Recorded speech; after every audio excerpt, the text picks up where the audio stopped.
Hello and welcome back to the Deep Learning course. So far in this course, we've seen many different deep learning methods with different magic constants, and you may have been wondering how you should set all of them in practice. Now that's what we'll discuss in this week's lecture on hyperparameter optimization, short HPO. In this first video, we'll discuss the hyperparameter optimization problem in deep learning and discuss the various different hyperparameters that you might encounter. Let's dive right in. Hyperparameter optimization in deep learning. To start our discussion of hyperparameter optimization, or short HPO, in deep learning, here are a few of the hyperparameters that we need to select in order to apply deep learning. This includes various different types of hyperparameters. First, they are hyperparameters of the architecture. So even if you have a fixed type of architecture like this one, where you first have a set of convolutional layers, followed by a set of fully connected layers, then you still have to select how many of these convolutional layers you're going to have, how many of these fully connected layers you have, and for the convolutional layers, the kernel sizes, and for the fully connected layers, the number of units per layer.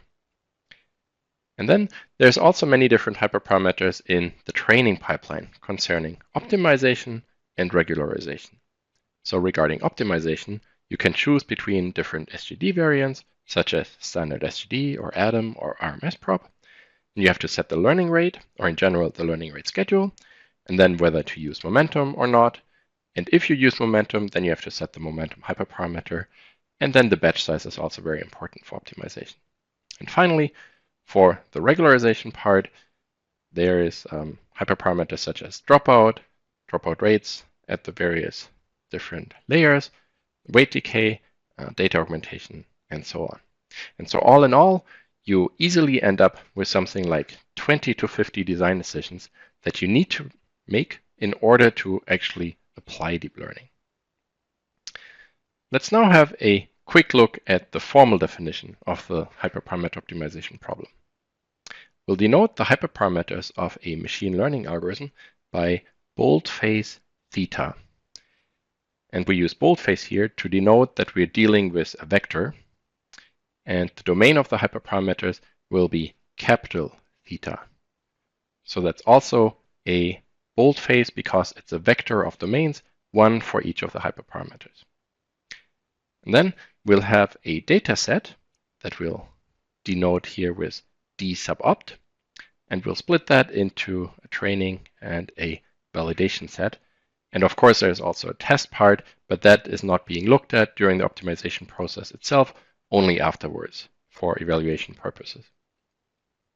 We'll also use this notation here, where we have a loss function that depends on the algorithm A running with hyperparameters theta. So we denote this by A sub theta here, and we train this on the training portion of the data and evaluate this on the validation set.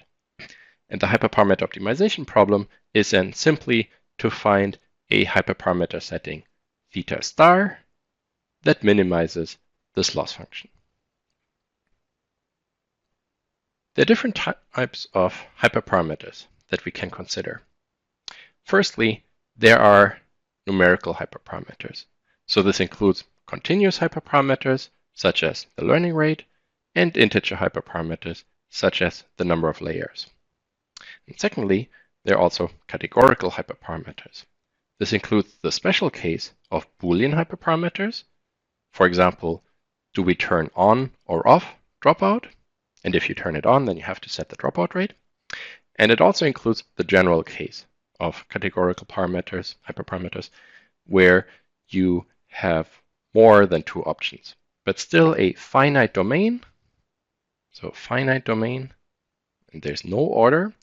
And in the general case, you have more than two options.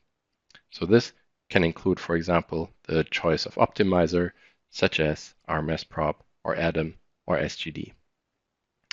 And you could think of encoding categorical hyperparameters, such as the one I just mentioned, with three different options as the value 1, 2, 3, and make it an integer hyperparameter.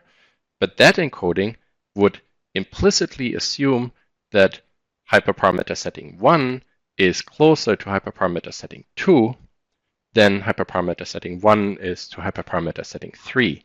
And that's what we don't want to assume in these categorical hyperparameters because, well, in these categorical hyperparameters, there is no order between our different choices. And so we want the distance from 1 to 2 to be the same as the distance from 1 to 3 a priori. And so that's why we shouldn't actually encode this as an integer hyperparameter if it's truly a categorical one. Now, there's also these so-called conditional hyperparameters. Those are hyperparameters that are only active if some other hyperparameters take on certain values. So one example we just mentioned is the dropout hyperparameter, which is the rate of dropout, which is only relevant if dropout is actually being used. Another example could be the weight initialization for layer k. And that is only active if there are actually at least k layers. So if the hyperparameters that governs the number of layer is set to at least k. Likewise, the dropout rate is not important if dropout is actually turned off. So we call these hyperparameters conditional with parent hyperparameters theta prime.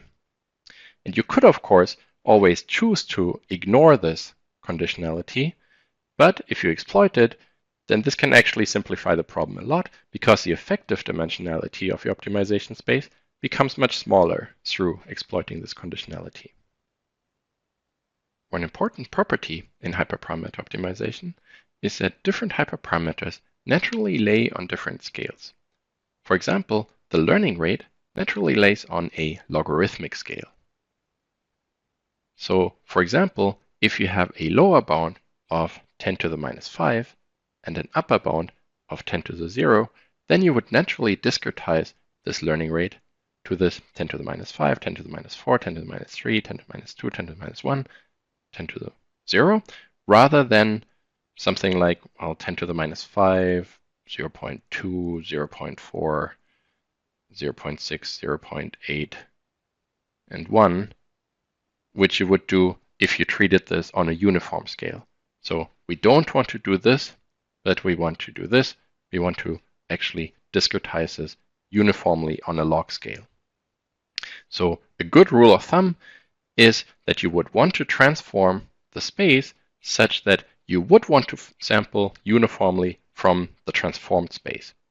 For the learning rate, you can achieve this by looking at this log learning rate, and this log learning rate we can then sample uniformly from this interval minus 5, 0, and then what we get for the learning rate is just 10 to the power of this log learning rate, and that gives us a space that we would actually discretize into those values up here.